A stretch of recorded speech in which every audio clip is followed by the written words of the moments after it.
आज के इस व्याख्यान में हम समाजशास्त्र के प्रतिपादक ऑगस्ट कॉम्टे के एक महत्वपूर्ण सिद्धांत के बारे में हम बात करेंगे, जो कि 3 स्तरों का नियम, लॉ ऑफ 3 स्टेजेस, इस नाम से समाजशास्त्र जगत में प्रसिद्ध है। यूँ तो ऑगस्ट कॉम्टे ने समाज के वैज्ञानिक अध्ययन के तौर पर समाजशास्त्र को प्रतिपादित करने की दिशा में अनेक महत्वपूर्ण सिद्धांतों की स्थापना की, जिसमें प्रत्यक्षवाद का सिद्धांत और विज्ञानों के संस्करण से संबंधित सिद्धांत और इसी प्रकार से अनेक और भी सिद्धांत प्रतिपादित किए। किंतु सामाजिक परिवर्तन को समझने के लिए मानवीय समाज की जो बौद्धिक विकास की यात्रा रही है, उसको समझने के लिए जो उन्होंने सिद्धांत प्रतिपादित किया, वो 3 स्तरों के नियम के तौर पर वो प्रसिद्ध है। तो अपने इस सिद्धांत में वो मानवीय समाज की जो यात्रा रही है उसको बताते हुए उसके जो महत्वपूर्ण पड़ाव हैं उनको स्पष्ट करते हुए वो ये कहते हैं कि मानवीय समाज की अपने प्रारंभिक समय से और आज तक प्रमुख रूप से मानवीय समाज की 3 अवस्थाएं रही हैं। मानवीय समाज 3 चरणों से होकर गुजरा है। उसमें जो पहली अवस्था वो बताते हैं उसका नाम है धार्मिक अवस्था, और जो दूसरी अवस्था वो कहते हैं तात्विक अवस्था या फिर उसे दार्शनिक अवस्था कहा जाता है। और उसके बाद जो तीसरी अवस्था जो वो कहते हैं उसका नाम है प्रत्यक्ष अवस्था, पॉजिटिव स्टेज। यानी पहली अवस्था मानवीय समाज की वो धार्मिक अवस्था होती है, और दूसरी अवस्था दार्शनिक अवस्था या तात्विक अवस्था। और उसके बाद जैसे जैसे मानवीय समाज में जो विकास होता चला जाता है तो उसके बाद वो जो स्टेज आती है वो प्रत्यक्ष अवस्था। तो इस प्रकार से मानवीय समाज अपने प्रारंभिक दौर से और धीरे धीरे विकास करता हुआ मानवीय समाज का जो बौद्धिक विकास है वो धीरे धीरे इस प्रकार से वो परिवर्तित हुआ है। इसको थोड़ा समझने का प्रयास करते हैं कि जो पहली अवस्था है मानवीय समाज की, जब मानवीय समाज अपने प्रारंभिक स्थिति में था, ये वो प्रारंभिक स्थिति थी जिसमें इंसानी समाज के सामने अनेक प्रकार की प्राकृतिक परिस्थितियां मौजूद थीं, जिसमें प्रकृति पर नियंत्रण बहुत ही कम था मनुष्य का, और वो काफ़ी हद तक प्रकृति पर निर्भर था। यानी कि जब सोने के लिए उसके पास मकान नहीं थे, खाने के लिए उसके पास ऐसी कोई खेती बाड़ी नहीं होती थी, और वो पानी के लिए इन सब के लिए नदियों पर निर्भर था। ऐसे में जब अचानक ऐसी अनियंत्रित प्राकृतिक स्थितियां उसके सामने आती थीं, जैसे कि बाढ़, आंधी, तूफान और तमाम तरीके की समस्याएं, तो वो इनके नियंता के तौर पर जिस पारलौकिक शक्ति को मान्यता प्राप्त की जाने लगी उस दौर में, तो वो पारलौकिक शक्ति की मान्यता के साथ साथ जो एक धार्मिकता का जो प्रभाव उस समय के दौर में मानवीय समाज पर हावी था। तो इसीलिए उस अवस्था को, उस दौर में जब मानवीय समाज जी रहा था, तो उस दौर को उन्होंने धार्मिक अवस्था का नाम दिया। धार्मिक अवस्था, जिसको इंग्लिश में उन्होंने थियोलॉजिकल स्टेज का उन्होंने नाम दिया। तो ये पहली अवस्था थी, धार्मिक अवस्था। जैसे जैसे मानवीय समाज की क्षमताओं का विकास होता चला गया, मानवीय समाज ने अपने क्षमताओं के विकास के आधार पर जैसे जैसे प्रकृति पर थोड़ा नियंत्रण स्थापित करना शुरू किया, थोड़ा और विकास होता चला गया। तो ऐसे में जो अगली अवस्था ऑगस्ट कॉम्टे कहते हैं वो मानवीय समाज की थी, दार्शनिक या तात्विक अवस्था, जिसमें केवल मान्यता और धार्मिकता के स्थान पर तर्क पर भी अधिक ध्यान दिया जाने लगा।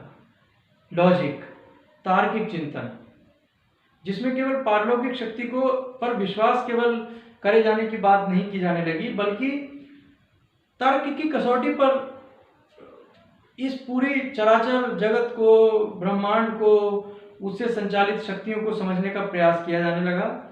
और पारलौकिक शक्ति की यानी परमात्मा के साथ साथ जब आत्मा, जीवात्मा, जड़ पदार्थ और इनके बीच के जो संबंध हैं उनको समझने का जब तार्किक आधार पर जब प्रयास किया जाने लगा, यानी जो पहला आधार था, धार्मिक अवस्था थी, उसमें विश्वास महत्वपूर्ण था, मान्यताएं महत्वपूर्ण थी, लेकिन तार्किक जो अवस्था मानवीय समाज की अगस्त कॉम्टे के अनुसार है, उसकी महत्वपूर्ण विशेषता थी तर्क प्रधानता, और जिसमें विश्वास के स्थान पर तर्क ने स्थान लिया। आत्मिक शक्ति पर अधिक ध्यान दिया जाने लगा। तो ये मानवीय समाज की एक तरीके से विकास यात्रा है। जब वो जैसे जैसे नियंत्रण करता चला जा रहा है प्रकृति पर, तो उसके अनुसार मानवीय समाज की जो अवस्थाएं हैं बदलती चली जा रही हैं। फिर धीरे धीरे जैसे जैसे वैज्ञानिक तरक्की होती चली गई, नई नई खोजें और आविष्कार सामने आ गए, वैज्ञानिक अध्ययन पद्धति पर बल दिया जाने लगा, तो उसके बाद अगस्त कॉम्टे का अध्ययन ये कहता है, उनका ये जो नियम है, उनका जो ये सिद्धांत है 3 स्तरों का, उसमें वो बताते हैं कि फिर मानवीय समाज अपनी तीसरी अवस्था में आता है, जिसका नाम उन्होंने प्रत्यक्ष अवस्था नाम दिया।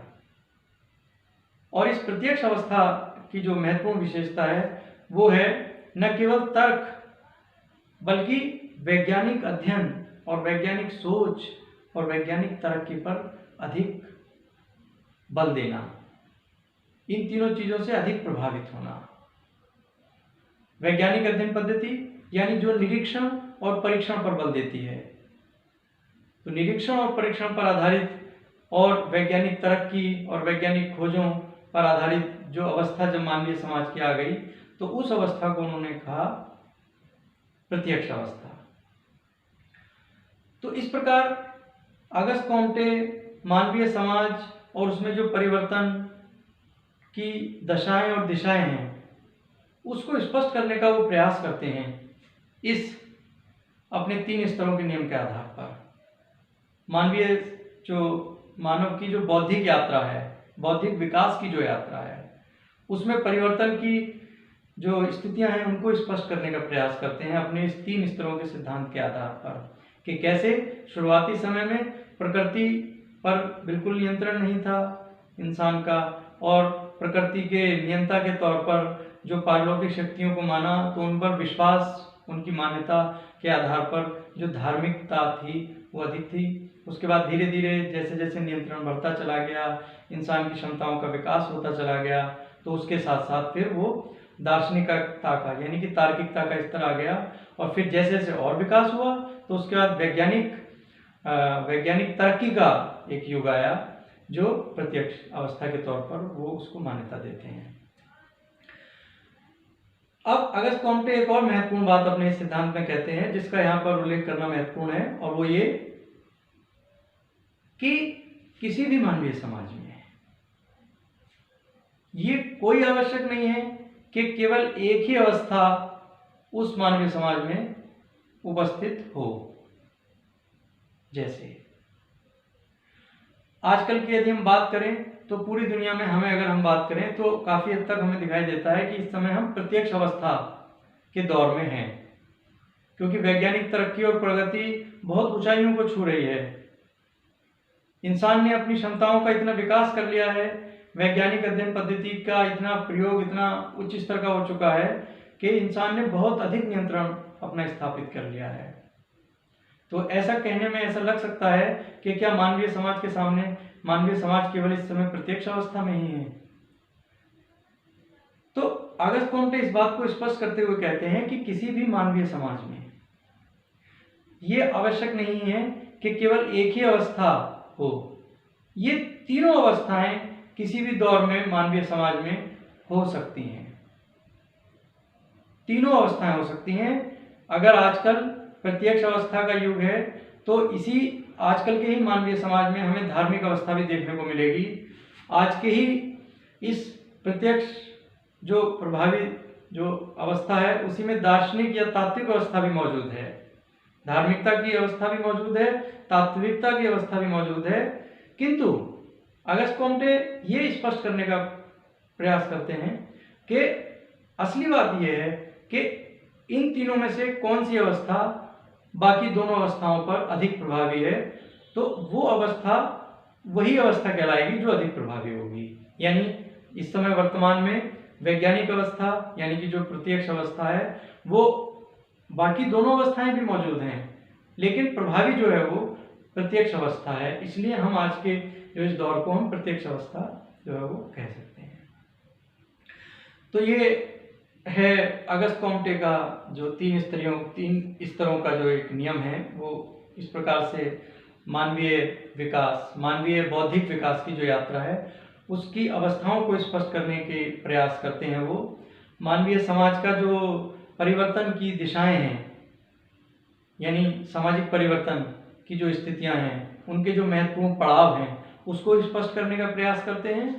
और बाद में वो यही बात कहते हैं कि अगर वैज्ञानिक अध्ययन की बात करनी है जो कि यथार्थ अध्ययन है तो हमें समाज शास्त्र के क्षेत्र में भी हमें उसी वैज्ञानिक अध्ययन यानी उसी प्रत्यक्षवादी अध्ययन पद्धति को प्रयोग करना होगा जो निरीक्षण और परीक्षण पर आधारित है। जब हम समाज के नियमों को खोज करने के लिए, समाज की जो बातें हैं, समाज की जो स्थितियां हैं उनको सही रूप में जानने के लिए जब हम निरीक्षण और परीक्षण पर आधारित इस प्रत्यक्षवादी जो अध्ययन पद्धति का प्रयोग करेंगे, तो जिसके लिए उन्होंने प्रत्यक्ष अवस्था की बात की कि जिस दौर में हम वैज्ञानिक तरक्की के दौर में जी रहे हैं वही समाजशास्त्र के क्षेत्र में दरअसल वो अपनाना चाहते थे। और इसीलिए समाजशास्त्र को वो वैज्ञानिक एक उनका कहना था कि ये वैज्ञानिक पद्धति पर आधारित एक विषय है, एक वैज्ञानिक विषय है। तो हम इस रूप में भी इस तीन स्तरों के नियम को हम इस पहलू को भी हम समझ सकते हैं। तो संक्षेप में अगस्त कोम्टे का ये तीन स्तरों का नियम का जो ये सिद्धांत है ये आज के इस व्याख्यान में हम लोगों ने डिस्कस किया है। आशा करते हैं कि जब आप अब इस व्याख्यान के बाद इसको सुनने समझने के बाद जब आप इसको घर पर अध्ययन करने का प्रयास करेंगे और समझने का प्रयास करेंगे तो निश्चित रूप से आपको समझने में आसानी होगी और एक आपके सामने एक आउटलाइन और एक दिमाग में एक खाका तैयार होगा। तो निश्चित रूप से आप न केवल इसको समझ पाएंगे बल्कि परीक्षा में भी अच्छा इसका जो है परफॉर्म करेंगे। तो आज के लिए इतना ही। धन्यवाद। जय हिंद।